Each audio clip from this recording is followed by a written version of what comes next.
Mark Carney just admitted the globalist world order is gone. What forced his confession? Donald Trump's historic breakthrough in Asia, deals with Xi Jinping and other leaders that completely bypass the British imperial system. So here's what the Canadian Prime Minister said. Today, we're facing another hinge moment in history. Our world is undergoing one of the most profound shifts since the fall of the Berlin Wall. And that old world, the world in which APEC prospered, but also helped to foster, that old world of steady expansion of rules-based liberalized trade and investment, a world on which so much of our nation's prosperity, very much Canada's included, that world is gone. Think about that. The man the British Empire sent to Asia to counter Trump just said it out loud. Trump left us in the dust. But here's what the establishment doesn't want you to know. Trump faces more resistance at home than abroad. And that domestic resistance, that's the real battle for 2026. I'm Susan Kokinda. I've been fighting to revive the real American economics since the 1970s. But I've seen how British economics, free trade, globalism, environmentalism have spread like an infection, and it's almost killed us until Donald Trump came along and started to administer the cure. So if this sounds like your kind of fight, please hit the like and share buttons so we can spread our reach on YouTube. Today, I'm going to show you why Trump's biggest threat isn't Beijing or Moscow. It's in the US, among Republicans who don't understand his revolution, or worse, oppose it. And second, I'll reveal exactly what Trump did in Asia that has the British in full panic mode, and how that is the key to victory. So let me start with an uncomfortable truth. Americans do love Trump's economic populism, but they don't associate it with the Republican Party. And I think you can figure out what that means for 2026. A recent Rasmussen poll exposed this dangerous gap. Here's the question they asked people. Economic populism is a political and economic approach that emphasizes growth and income distribution, often opposing the perceived elites in favor of the interests of the common people. Do you agree or disagree that America needs more economic populism? The result? 58% said yes. And take note, that's to more economic populism. And 46% call Trump's economic performance good or excellent. In other words, he's delivering. But here's the problem. When asked which party will deliver economic populism, 46% said the Democrats, that's the blue bar, and only 26% said Republicans, that's the red bar in the middle. The way the Rasmussen pollster Mark Mitchell put it is, Trump is out on the battlefield all by himself. Why? Because below Trump's cabinet level, most Republicans still don't understand what Trump is doing. They're reading from the old Contract with America playbook, protecting free markets and the financial bubble at the expense of our physical economy. They don't get that Trump is not focused on accounting. He's focused on growing the real economy, using the tools of the American system of Hamilton, Lincoln, and McKinley. Rasmussen calls it economic populism because its real name, the American system, was buried by the British, who replaced it with the Austrian and Chicago schools of libertarianism. Those are both British imports designed to straitjacket physical production in the world of money, money, money. Now, that is a very good reason to subscribe to Promethean Action's newsletter. We've been leading the fight to resurrect the American system for longer than Donald Trump has been president. So head on over to Promethean Action and subscribe to our free newsletter. Because unless more Americans really understand what Trump is doing and start holding Republicans' feet to the fire, we're going to get more of what happened in the Senate last week, and I'm not talking about just the Democrats. The Senate voted a resolution to cripple Trump's ability to deploy tariffs. 4 Republican senators voted with the Democrats against the president. 3 rhinos and a libertarian. Mitch McConnell, Lisa Murkowski, Susan Collins, and Rand Paul. Now that resolution is going to die in the House, but it shows why only a quarter of Americans think that the Republican Party can deliver economic nationalism. And it isn't just 4 senators. It's the Chamber of Commerce, the Wall Street Journal, the Koch families, Americans for Prosperity, and all the bigs, big pharma, ag, tech, banking, etc. They've been on the globalist gravy train, and they're the ones who have financed the old Republican Party. But here's the good news that terrifies the global elite. Trump is building a completely new coalition, one that doesn't have to rely on the Republican wing of the Uniparty. And one key component of that new coalition is labor. We've seen two big breaks this week from major trade unions over the shutdown fight. They are challenging the Democrats and telling them to pass a clean continuing resolution and open the government. First, it was the AFGE, the American Federation of Government Employees, which represents 800,000 federal workers. And then on October 30th, Teamster President Sean O'Brien showed up at the White House with J.D. Vance and Transportation Secretary Sean Duffy and basically told the Democrats to cut the crap. Look, the bottom line, and we took a position, I represent 1.3 million working men and women in this country for the International Brotherhood of Teamsters. We took a position 3 weeks ago.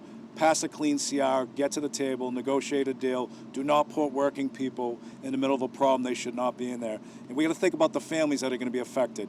Think about when you have to tell your son or daughter they can't play sports because you're not getting paid. Think about when you can't pay your mortgage. Think about when you can't pay your tuition. Put the politics aside, get to the table, negotiate a deal, pass a clean CR right now, and then figure out the problems moving forward. So the Teamsters at the White House with a Republican vice president. This is the realignment. Blue-collar workers, union members, people from lower income brackets, they're turning to Trump. They've had it with the lunatic Democrats, and they see that Trump is the real deal when it comes to the economy. Now, Democrats are trying to stop this with chaos operations. That's why Soros-funded groups like Indivisible are pressuring the Senate Democrats to fight like hell and keep the government closed. But it's not working. The realignment is happening anyway, and Trump is fulfilling the pledge to the Republican Party platform that says, quote, the Republican Party must return to its roots as the party of industry, manufacturing, infrastructure, and workers. Trump gets it, but most of the rest of the party doesn't, which is why the Rasmussen pollster said the GOP is outmatched and off the field while Trump fights alone. What I'm looking at is the strategic picture, and the strategic picture tells us the Republicans are hopelessly outmatched for what's coming, and they are not even on the battlefield. We need more Republicans talking about what Trump and Scott Bessent and Howard Lutnick and Chris Wright and Promethean Action are talking about. Building things, investing in productive infrastructure, using tariffs to bring manufacturing home, creating millions of skilled trade jobs, and producing hundreds and hundreds of new nuclear plants. And until that gap closes, Trump is vulnerable going into 2026, because if Republicans lose Congress, the British win, and they'll strangle Trump's resolution. So how does Trump outflank this domestic weakness? The answer lies in what he just accomplished in Asia. Deals that bypass the entire British imperial system and prove that economic nationalism works. But the Asia trip wasn't just about economics. Because in truth, Donald Trump took a wrecking ball to 100 years of British geopolitics. Now, in the midweek update, Barbara reviewed the first leg of Trump's Asia trip, the bilateral deals in Southeast Asia, then with Japan and South Korea. Those deals include historic agreements on rare earths, shipbuilding, and nuclear power, all accomplished by wielding tariffs to spread economic nationalism, which is why Carney admitted that the world of the rules-based, liberalized trade was gone. But the stunner for the British is what Trump did with China. Now, to really understand the full import of the Trump-Xi summit, look at what the Council on Foreign Relations has been focused on: the U.S. role in China. Now, don't forget, the Council on Foreign Relations is the American arm of the old British Roundtable. On October 21st, two refugees from Biden's national security team published an article entitled "The New Eurasian Order: America Must Link Its Atlantic and Pacific Strategies," where they lay out a desperate strategy to keep the United States in the geopolitical fold of perpetual superpower conflict. That is, the U.S. and the democracies against China and Russia. But like Carney, they have to admit they're losing. They worry that, quote, the United States appears to be dispensing with a trans-regional approach. Now, trans-regional means you operate within the globalist rules-based order. And as one example, they report that the British were prepared to send an aircraft carrier to the Indo-Pacific earlier this year to do some saber rattling against China.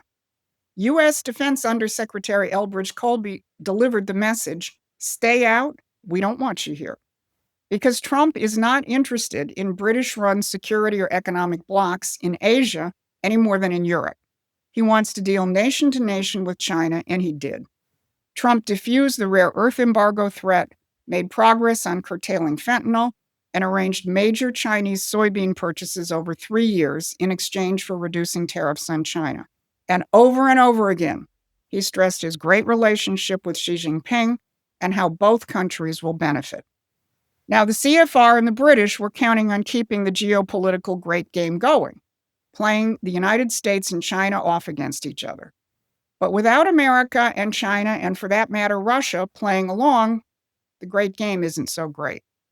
Here's how Treasury Secretary Bessent analyzed the new situation. So the two leaders were able to discuss more bigger picture ideas during the conversation, including what the remainder of President Trump's term would look like, because I think the Chinese realize that with President Trump in office, it is an opportunity to reset the relationship in terms of mutual respect. That's not how the great game is played.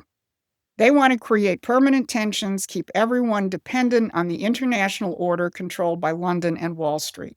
And Trump is saying, no thanks. Instead of containing China, he made deals that serve American interests, and he diffused the tensions.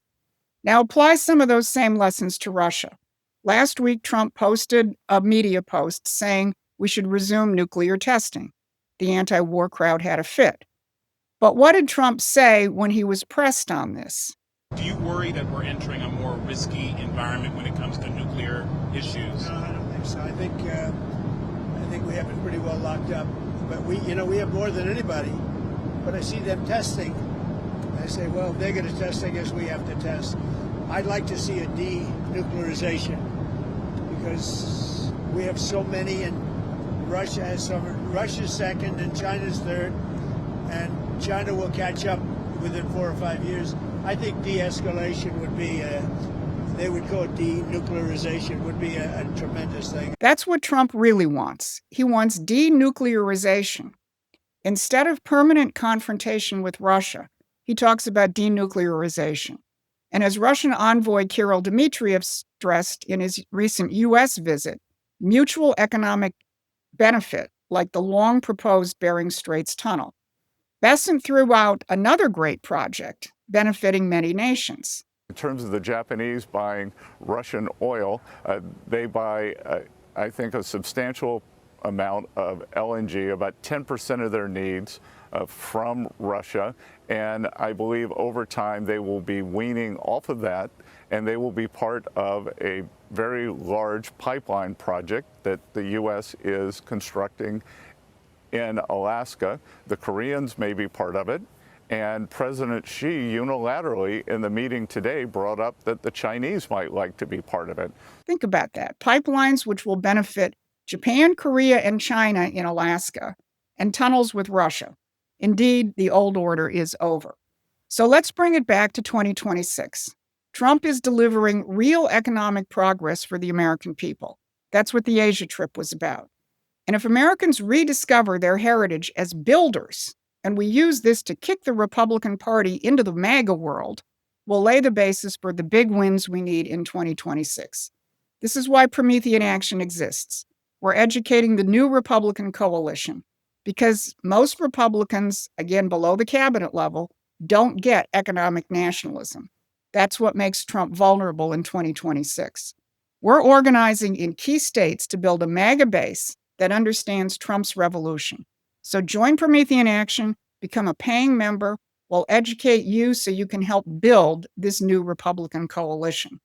We have to hold on to Congress, or everything Trump accomplished will be strangled by the Uniparty and its controllers the globalist British imperial system. Trump has just ended 100 years of British geopolitics abroad. The deals are done. The old order is over. But we have to end imperial economic thinking at home, because if we don't build a Republican Party worthy of this moment, the British will win by default in 2026 using their media, their think tanks, their Soros-funded chaos operations, and they could retake Congress, unless we stop them. Because the future of our republic depends on citizens who understand the real fight and are out there on the front lines so that President Trump is not alone. This has been your Saturday Wrap. Thanks for watching. Please take a moment and subscribe to our free newsletter at prometheanaction.com.